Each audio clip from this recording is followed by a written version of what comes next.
환경부 지난해 4차 지하역사 공기질 개선 대책을 내놨는데요. 또 서울교통공사도 올해 초에 매년 1,000억 원씩 3,000억 원을 투입해서 초미세먼지 잡겠다 이렇게 얘기를 했습니다. 올해 4호선과 9호선 미세먼지, 초미세먼지 평균 수치가 예년보다 더 높게 나오고 있습니다.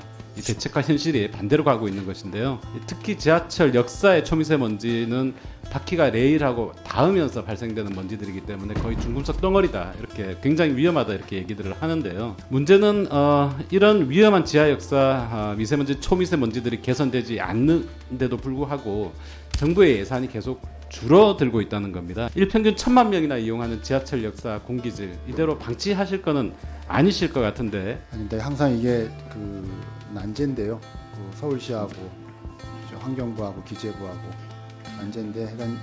네, 장관님, 국립암센터에 따르면 미세먼지가 10 ppm 상승할 때 폐암 발병률이 22%씩, 그리고 초미세먼지가 5 ppm 상승할 때 폐암 발병률이 18%씩 증가한다고 합니다. 우리 국민은 헌법에 따라 건강하고 쾌적한 환경에서 생활할 권리를 가지고 있고, 국가는 환경 보전을 위해 노력해야 합니다. 그렇죠? 네. 네. 다중 이용 시설인 지하 역사 역시 마찬가지인데요. 환경부 장관은 실내 공기질 관리법에 따라 지하 역사의 공기질 관리와 개선의 의무가 있습니다. 환경부 지난해 4차 지하 역사 공기질 개선 대책을 내놨는데요.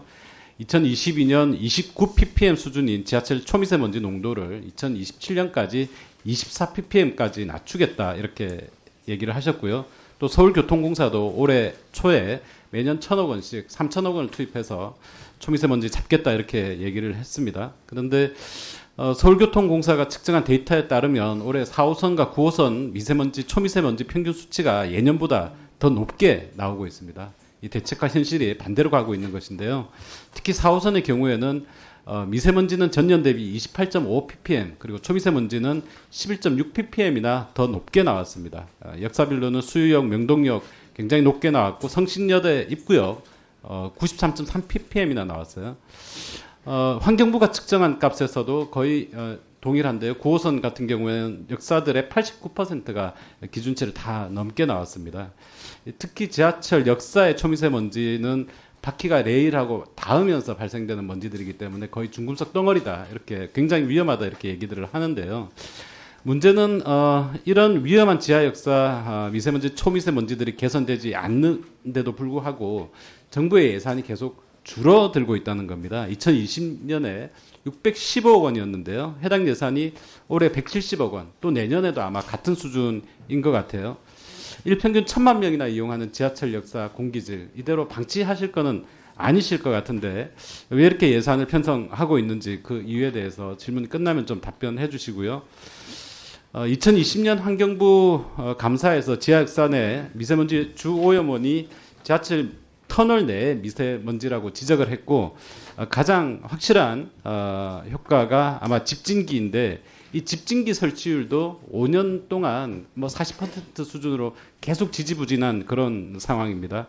아마 공간 제약 그리고 지방비 확보 이런 문제가 있다고 알고는 있습니다만, 이런 종합적인 사항들을 보면 총체적 난국이다. 예산은 예산대로 줄어들고, 예산은 투입하는데 미세먼지 늘어나고 정책 효과가 안 나타나니까 예산 낭비 아니냐, 이런 지적도 있고 합니다.